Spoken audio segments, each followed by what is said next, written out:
Welcome back, and it's a delight always to be able to say welcome to our next guest. His name is Dr. Michael Rectenwald. He was once upon a time a Marxist professor at New York University.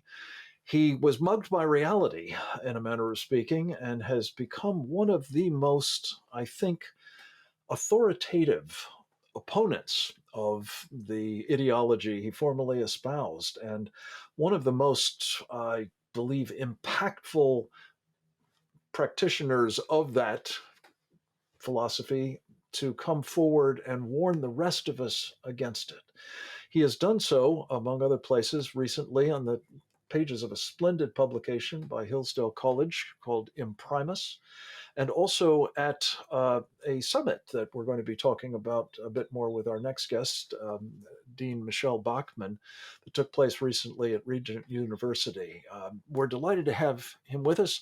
Dr. Rectenwald, thank you for joining us as always, and also for your clarity on the challenges we're facing from the Marxists amongst us. Thank you, Frank. Great to be here. Well, speaking of what I would regard as at least radical leftist, if not full-on Marxist, I wanted to get your thoughts about the nominee for the next Associate Justice in the Supreme Court, Judge Katanya Brown Jackson.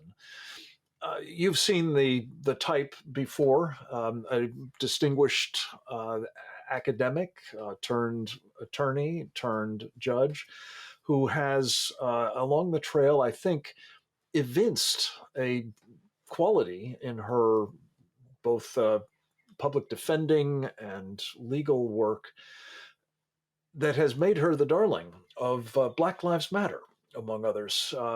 Should we be concerned about having such an individual on the Supreme Court of the United States in a lifetime appointment? I think so, Frank. I mean, she's shown that she has no sense of equality before the law, that she prefers, so-called beleaguered or subordinated identity types, and she rules in their favor even when they're child pornography consumers. So, I mean, consumers and purveyors. and purveyors. Worse yet, yeah. So she's, I think, not going to rule in a way that that has, that regards equality before the law as the main principle for adjudicating cases. I find it to be dreadful. Plus, I've tried to read some of the things she writes, and frankly, having been a professor, I don't understand how she doesn't know how to write. She doesn't make a lot of sense. So I wonder how clear her thinking really is. Because, that's usually a symptom of unclear thinking, is the inability to express thoughts in a clear, coherent manner.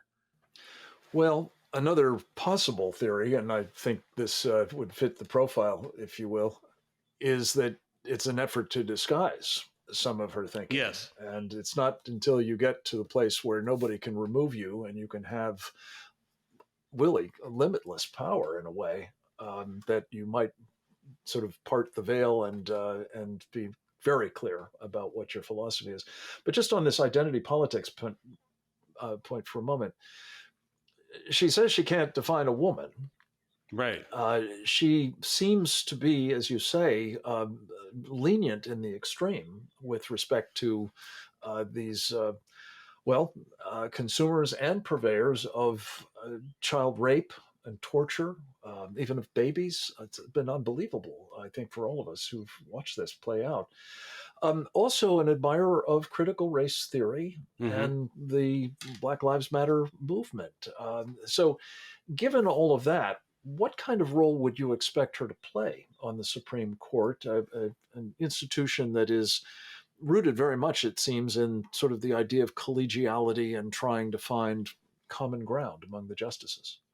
Well, I think she's going to be an activist promoter of a particular agenda, and that is the critical race theory agenda, which is to replace the typical class underdog with racial and other identity groups, and to make their agenda trump all other considerations. In fact, that's what her very nomination represents, is the trumping of competence and credentials by identity.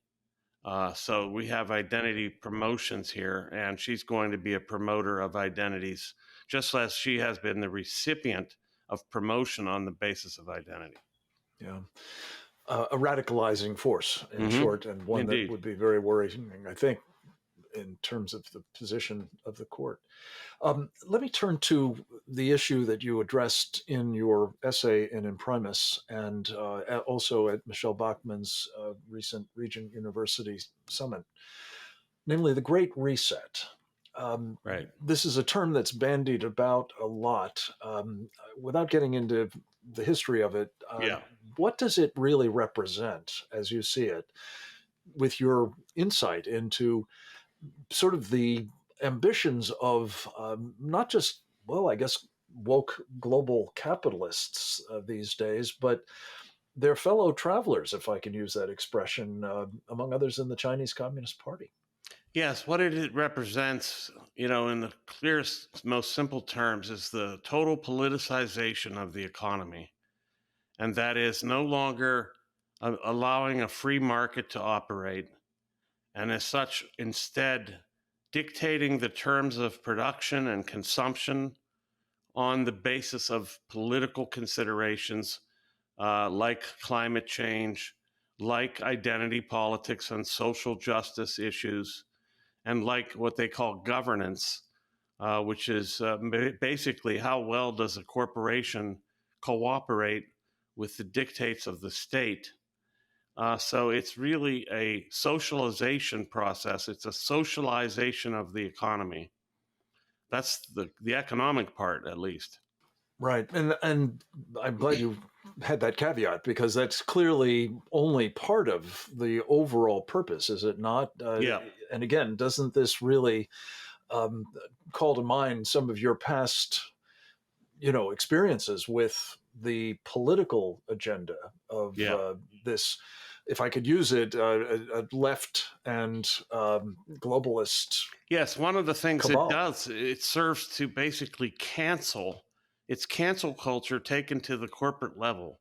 It cancels out non-compliant, non-woke corporations and businesses and funnels capital differentially to the woke agenda driven capitalist producer. So it's a monopoly scheme, really. It helps these woke corporations to monopolize the economy and to starve off other producers of capital investments. Yeah. You wrote in the Imprimis piece, and I know I've spoken to this elsewhere as well, about the degree to which the World Economic Forum has been helping to engineer these exercises that seem to have been more or less designed to establish the playbook for the COVID pandemic and how Yes. it could be exploited by uh, this axis, if you will. Just walk us through that quickly, because that's Well, such an important insight. yeah, just briefly, two simulations were run prior to the onslaught of COVID-19, and that were called Clade X and Event 201, and these were simulations in which there was a national in the case of Clade X and an international response in the case of 201 to a pandemic. In particular, Event 201 was a response to a global coronavirus pandemic. This was run 2 months before coronavirus hit. And they simulated the response to the pandemic, and every response that they took just so happened to have been echoed entirely by the responses of governments to the pandemic itself, the actual COVID-19 pandemic, including lockdowns, censorship, flooding the social media and media with authoritative sources, as they put it, the closure of Canceling businesses. those that they regarded as inconvenient or unauthoritative, even if they had remarkable credentials in the That's field. right, indeed. And to your point, sir, this again, strikingly, the 201 event had the Chinese Communist Party represented at the table and Yeah. participating in the exercise, as well as presumably garnering insights as to how to proceed.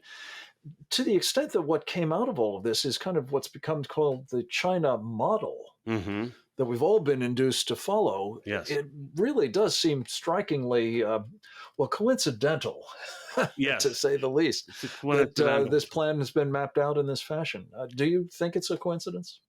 Well, that's an issue. That's a question I'm not going to adjudicate. I'd leave that to others. If I take that bait, I'll be deemed a conspiracy theorist. I'm just relating the historical facts, and I think that it's up to the listener to determine whether they think this was either so prescient and prophetic on the part of the World Economic Forum and their partners, or simply, that there was some coordination. I'm not saying they coordinated the release of the virus. I'm saying they coordinated the governmental and policy responses to the pandemic. So that's the question, and I'll leave it to the listener to decide. Well, I think you're right to be circumspect on that question. But let me just say, as somebody who's been accused of conspiracy theorizing, wrongly, I believe, it does seem to me that if it walks like the proverbial duck and quacks like it and so on, we're talking about a duck. Right. Dr. Rectenwald, thank you for what you're doing to help raise the awareness about the challenges that we're facing. I hope you'll come back to us with more.